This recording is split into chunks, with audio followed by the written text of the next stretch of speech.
your rocks would again would show to the moon viewing unit. The water level should be at the bottom of the At the rig. very bottom of it. Yeah. Okay. Okay, so I've never seen it this high ever in my years here. So this is the one thing why you're gonna love Roy, because you're gonna depend on people. Because I mean, I can't tell you how many pairs of personal sunglasses I bought, bending down and trying to keep this clear. And it was my relationship with the beaver that developed through time, because I don't know if you read this in any of the literature, but I had no sooner brought that sacred building to that spot in June 1993. There it was. I wanted a moon unit. I wanted a moon viewing temple because I spent so much of my life in Japan, and all their gardens are dedicated to viewing the moon. Always the same way. Not directly. You have to put the unit in front of water so that you see the reflection of the moon in the water. And I started looking around at where I could put it, and the only place I could put it was there, which was, of course, completely unreal. But anyway, so I erected. We have a moon viewing ceremony. Everybody dresses in white. It was the only time that summer that you could see the moon. It was so cloudy. So we're all in there, and somebody's doing a dance inside the Zen garden.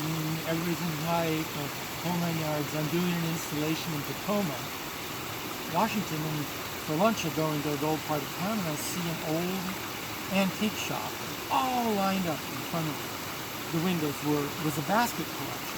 Native American basket collection coming from the Copeland Hotel on the Washington Coast. Well, I walked in,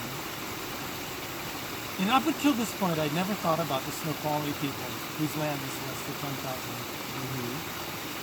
I see these baskets, and just something just. So the first time I saw bonsai, the very same thing happened. I dropped back some ancient memory, and I met the owner, and on his table he had a pile of books.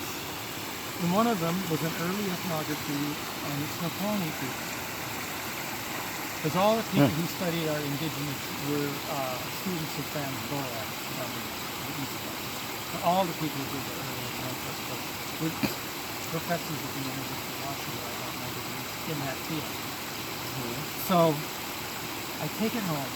I'm lying in bed. There's a glossary of terms for the Snoqualmie language, and there's the word Snoqualmie, which translated right before my very eyes, children of the moon. And that was really the beginning of understanding what we were doing. We were, and what was their totem? The beavers.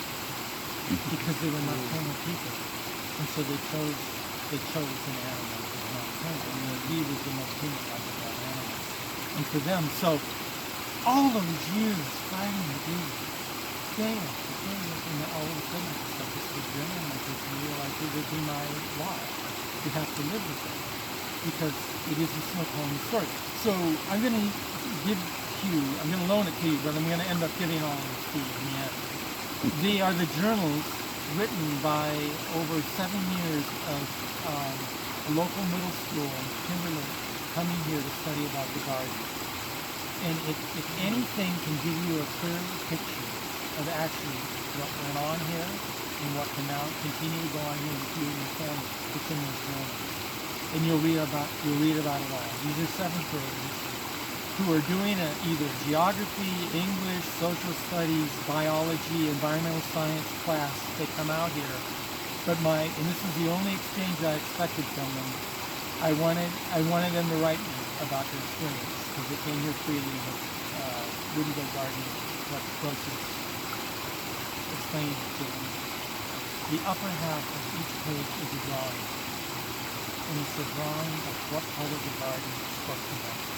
In over 7 years, I never saw this kind of drawing, ever. And even within the journal, I never saw anything. The journal was always going to be kids who are going to copy. Nobody copied. And everything from the moon viewing unit, the bonsai collection, the Zen garden was a real mover for them, because they'd never seen it. So they started calling this the garden of culture. And then we go down to the Snoqualmie, that thing down there, we just leave them in. Anyway, this is our culprit. Okay, we kind of had a feeling.